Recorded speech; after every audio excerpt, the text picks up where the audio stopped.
आओ बच्चों, सुन लो एक कहानी, सुन लो एक कहानी। पंचतंत्र से चुन के लाए, है ये दिल की बानी, है ये दिल की बानी। तो बच्चों, कल की कहानी रंगा सियार का आज दूसरा भाग। कल की कहानी में आपने जैसा सुना कि सियार पैर उसका घायल हो गया, वो जंगल में शिकार करने में असमर्थ हो गया, वो गांव को गया, गांव में उसके पीछे कुत्ते पड़ गए, कुत्तों के डर से वो रंगरेज के टब में जाकर कूद गया, कूद के उसने किसी तरह अपनी जान बचाई। लेकिन इस जान बचाने के क्रम में उसका शरीर रंगरेज के रंग वाले टब में नीला सा पड़ गया था, नीला पड़ गया। अब वो जब जंगल आया लौटकर, तो जंगल के जानवर एक अजनबी जानवर को देखकर डर कर दूर भागने लगे। तो उसने कहा कि अरे नहीं नहीं, मुझसे डरो नहीं, मैं तो देवदूत हूँ, मुझे भगवान ने खुद अपने हाथों से बनाया है और तुम्हारे भले के लिए मुझे यहाँ भेजा है। और इस तरीके से उन्होंने उनको बुलाया। तो सभी जानवर उसके सामने। अब आगे की कहानी आप इस भाग 2 में सुनिए। बच्चों, फिर वो कहानी में ये हुआ कि सब जानवर जब उसके से थोड़ा सा उसके उन लोगों का डर कम हुआ, तो उन लोगों ने कहा कि हम क्या कर रहे हैं, अब हम यहाँ क्या कर सकते हैं। तो उसने कहा कि ठीक है, कल शाम को आप सभी जानवरों को जंगल के यहाँ पर इकट्ठा कीजिए और मैं ये टीले पर यहाँ पर आकर बैठूंगा और यहाँ पर सारी हम लोगों की सभा होगी और उसमें मैं देवता द्वारा दिए गए उपदेशों को आपको सुनाऊंगा। नियत समय पर दूसरे दिन जानवरों की सभा वहां शुरू हुई। शेर, चीता, हाथी वगैरह वगैरह जितने भी जंगल के जानवर थे, सब बड़ी संख्या में उस टीले के चारों ओर आकर बैठ गए। सियार पहले से उस टीले के ऊपर जाके बैठा हुआ था और बिल्कुल उसने अपने गले में थोड़ा सा फूल पत्तियों की माला वगैरह डाल रखी थी, जैसे संत महात्मा लोग अपने उसमें डालते हैं, या जो धर्म के गुरु लोग होते हैं वो लोग अपने गलों में तरह तरह की मालाओं को पहनकर और तरह तरह का भेष बनाकर टोपी लगाते हैं। इस तरीके से उसने भी अपना थोड़ा बहुत भेष बना लिया था।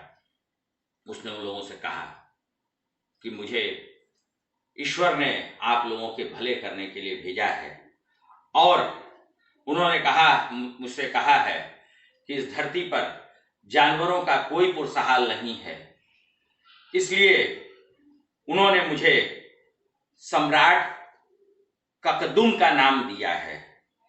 ककदुम, ये नाम भी बड़ा अजनबी सा नया सा नाम था।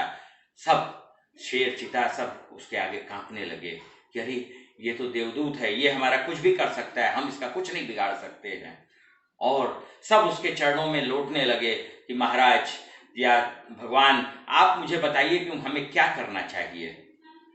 सियार को और क्या चाहिए था, बस उसने सबको कहा कि ठीक है, मैं तुम लोगों के भले के लिए सब कुछ करूंगा, लेकिन तुम्हें मुझे एक सम्राट की तरह पूजना होगा।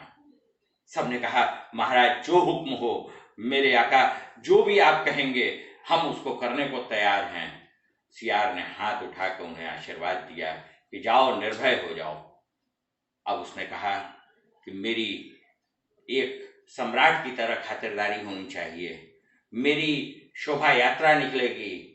तो शोभा यात्रा एक सम्राट की निकल रही थी जंगल में।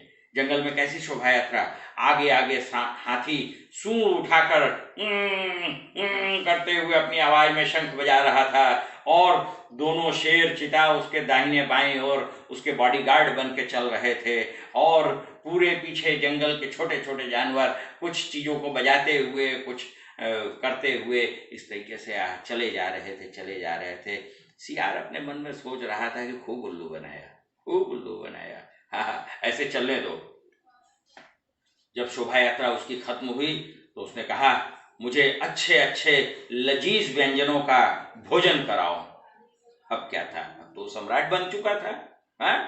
और धर्मगुरु भी था वो, तो बस फिर क्या था, उसने जो जो जानवर कहे उन जानवरों का शिकार करके शेर और चीता ने उसके आगे ढेर लगा दिया। आज बहुत दिन बाद उसका पेट भरा था। लेकिन बच्चों, जब मुफ्त का खाने की, बिना मेहनत का खाने की किसी को आदत हो जाती है ना, तो वो ज़्यादा दिन तक उसकी आदत और या पाप का घड़ा उसका बहुत दिन तक नहीं चलता है। हुआ भी वही। इसी तरीके से दिन बीत रहे थे, सारे जानवर उसके आवभगत में लगे रहते थे। जो वो कहता था, जो जिसको वो कहता था, वो उसके लिए अपना प्राण न्यौछावर कर देता था। लेकिन एक दिन की बात है, चांदनी रात थी। सियार अपने सिंहासन, अपने पत्थर पे, वहां पे सोया हुआ था। पास के जंगल से चांदनी रात में कुछ सियारों ने आवाज लगानी शुरू हुई।